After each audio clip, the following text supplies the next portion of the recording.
ነው። ስለዚህ ትናንሾችንም አብራችሁ ታሳድጋላችሁ። ስለ ዶሮ ስነግራችሁ እኔ ይሄን እየሰራሁ ስላለሁ ነው ስለ ዶሮ የምነግራችሁ። ቤተሰብ አሰላሙ አለይኩም ወራህመቱላሂ ወበረካቱ። እንደምን አላችሁ? እንደኝ እኔ ደህና ነኝ አልሐምዱሊላህ። በያላችሁበት ዓለም ዳርቻ ሰላማችሁ ብዝት ይበል። ትናንትና በሰራሁት ቪዲዮ በሰጣችሁኝ አስተያየትና እንደዚሁም ደግሞ ስሪልኝ ባላችሁኝ ቪዲዮ ልሰራላችሁ ከች ብያለሁኝ። አብራችሁኝ ቆዩ። ላይክ፣ ሼር፣ ሰብስክራይብ አይረሳ። አብራችሁ ይሁኑ። እንግዲህ አዋጭ ነገሮችን ብነግሬን ያላችሁኝ ብዙ እህቶች ናቸው። 100,000 በላይም ሆነ 100,000 በታችም እንደዚሁም በቃ 500,000 በታች ያለን ሰዎች ምን ብንሰራ ከግብር ውጭ ወይንም አለ አይደለ ከንግድ ፍቃድ ውጭ የምንሰራው ስራ ንገሪን ብላችሁኛል ማለት ነው። እና ልነግራችሁ መጥቻለሁ። እኔ ያው ከተሞክሮዬ የሞከርኩትን እንደዚሁም ደግሞ ሰዎች ከሚሰሩ ስራ ልነግራችሁ እወዳለሁ ማለት ነው። ከዛ ውስጥ ደግሞ መርጣችሁ ማንኛው ይጎዳል፣ ማንኛው ይጠቅማል፣ ማንኛው ድካም አለው የሚለውን የእናንተ ጣፈንታ ነው። ለነገሩ ማንኛውም ነገር ሳያደክም የሚገኝ ነገር የለም። አረብ ሀገርም ቢሆን የሚከፈለን ደክመን ስንሰራ ነው። ስለዚህ መድከማችሁን አትጥሉ እና አባይቦቼ ወደ ዋናው ቁም ነገር ስገባ አንደኛ እርባታ ነው። እርባታ ምን አይነት እርባታ ያዋጣል? ለምሳሌ ዶሮ እርባታ በትንሹ 100,000 ብር ብትመድቡ ማለት ነው። 100,000 ብር ብትመድቡ እንደ ቦታችሁ ነው። ለምሳሌ ሰፊ ቦታ አሁን ለምሳሌ የገጠር ይሄ ወጣ ያለ እናንተ ካላችሁበት ወጣ ያለ መሬት ያላችሁ አላችሁ፣ ግቢያችሁ ሰፋ ያለ አለ። ብቻ በቅርብ ርቀት ሰፋ ያለ ግቢ ያለው ሰው በጋራም መስራት ይችላል። ለምሳሌ እኔና አንዷ እህቴ 100,000 አድርገን 100,000 ብር አድርገን በ200,000 ብር ቀለባቸውንም መድኃኒታቸውንም ዶሮቹንም ገዝተን ማሳደግ ማስታቀፍም ማስፈልፈልም እንችላለን ማለት ነው። ነገር ግን ቤታችን እየጠበቅን የቤት ኃላፊነታችንን እየተወጣን ደግሞ ዶሮዎች በተወሰኑ እስከ 20 እስከ 30 ዶሮዎች እስከ 50 ዶሮዎች ማርባት እንችላለን በትንሽ ብር ማለት ነው። እኔ ለምሳሌ 30,000 ብር መደብኩ አልኩኝ ማለት ነው። 30,000 ብር መድቤ 20 ዶሮዎች አሉኝ። 20 ዶሮዎቹ እንቁላል የሚጥሉ አይደሉም ሁሉም። ነገር ግን እንቁላል የሚጥሉ አሉ፣ ገና የሚያርጉ አሉ፣ ወንዶችም አሉ። ለምን እንደዛ እንደፈለኳቸው ልንገራችሁ። እኔ ለምሳሌ እንቁላል የሚጥሉት ዶሮች ሲያረጁ ገና የገዛኋቸው እንትኖች ቄቦች ናቸው የምተካቸው። እነዛን ለስጋ መልሼ እሸጣቸዋለሁኝ። በራሳቸው እንቁላል ነው ቀለባቸውን የምገዛው። ስለዚህ እኔ ኪሳራዬ ምን ላይ ነው? ኪሳራ የለብኝም። አንደኛ እንቁላል በሸኩ ቁጥር ለቤቴ አስቤዛ ማሟላ ከሆነ ሽንኩርት፣ ዘይት፣ የምፈልጋቸው አንዳንድ ነገሮችን ከነዛ ከዶሮች እንቁላል ከተጠቀምኩኝ በራሳቸው እንቁላል ቀለባቸውን ከቻልኩኝ ኪሳራ የለብኝም። ምክንያቱም መልሼ ዶሮችን አሳድጌ በሽታ ካላገኛቸው በስተቀር ገንዘባቸውን ከዛ በላይ ይሸጣለሁ። 1,500 ብር ብገዛቸው 2,000 ብር 1,800 ብር ልሸጣቸው እችላለሁ። ነገር ግን የሚሰጡኝ ውጤት አለ ማለት ነው። ስለዚህ ትናንሾችንም አብራችሁ ታሳድጋላችሁ። ስለ ዶሮ ስነግራችሁ እኔ ይሄን እየሰራሁ ስላለሁ ነው ስለ ዶሮ የምነግራችሁ። ሁለተኛ ደግሞ ፍየል፣ በግ ማርባት ትችላላችሁ። በትንሽ በቃ እዛ ሰርቪስ ካላችሁ አንዷን ክላስ ለፍየል ወይንም ለበግ ማድረግ ትችላላችሁ። ቢያንስ 3-4 ሙክቶች አምጥታችሁ ማድለብ፣ እንደዚሁም ደግሞ የምወልድ በግም ሆነች እንትን ማለት ትችላላችሁ። እርባታ በቀላሉ ዘዴ መስራት የሚቻል ነው። ግን ፍየሎች ምናልባት እግራቸው መፍለክለክ ይፈልጋሉ። ነገር ግን እንደትናችሁ ነው እንዳረባባችሁ ማለት ነው። ሌላው ደግሞ ላም ነው።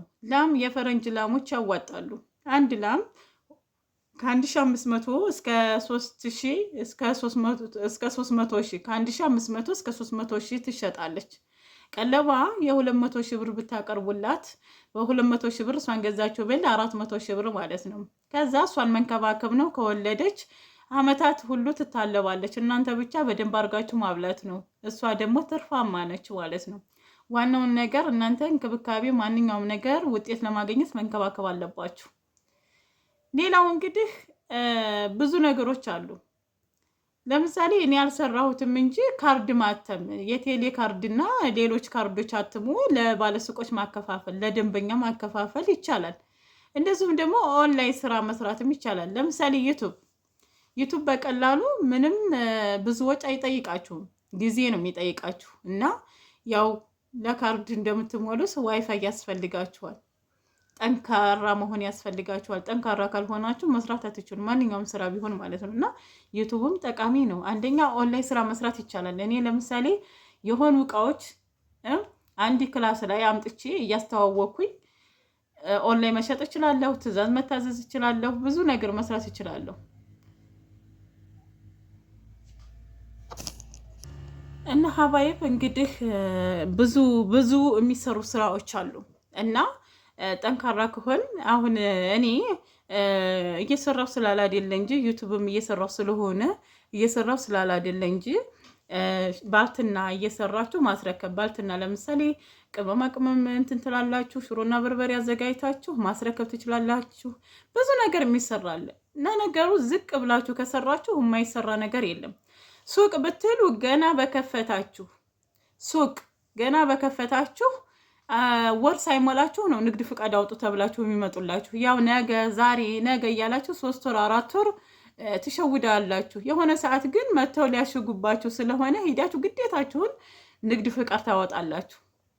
ያ ንግድ ፍቃድ ያችሁ ሱቅ ሰራችሁም አልሰራችሁም ግብር ትከፍላላችሁ። ግብሩ ደግሞ ለ3 ጊዜ ይሁን ተከፍሏል። ሩብ ዓመት፣ ግማሽ ዓመትና መንፈቅ ዓመት ያኔ 3 ጊዜ ነው የሚከፈለው ማለት ነው።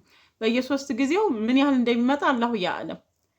እና የመጨረሻው ጊዜ ጉልት አለው ትከፍላላችሁ። እና እንደዛ ነው። ብዙ ባለሱቆች እኔ የማውቃቸው አሁን እያወጡ ነው ማለት ነው። ለ3 ወር ለ4 ወር እየሸወዱ ቆይተው አሁን መጨረሻ ላይ ሲጠናባቸው ሂደው ንግድ ፍቃድ አውጥተዋል።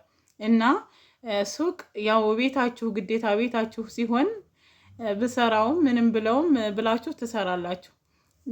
ሌላ እንግዲህ እንደው እኔ የታየኝ ነገር የለም ማለት ነው። እኔ አሁን በቃ ዩቲዩብን እወደዋለሁ። ለምን መሰላችሁ? በቃ ቶሎ ባይከፍለኝም የሆነ ሰዓት እንደሚከፍለኝ እንደዚሁም ደግሞ አንዳንድ ቀና እህቶች ስራ ካዘዛችሁኝ ስራ እየታዘዝኩኝ ገቢ ያገኛለሁ ማለት ነው። እና ሀባይቦቼ ትንቡልኝ ድሞት ነበር ማለት ነው ወላይ። እና አልሙሂም እናንተ የሚጠቅማችሁ ነገር ከሆነ ሞክሩት።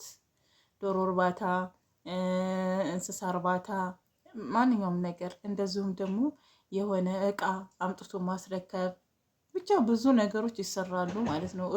እቤታችሁ ሆናችሁ ብዙ የሚሰሩ ስራዎች አሉ።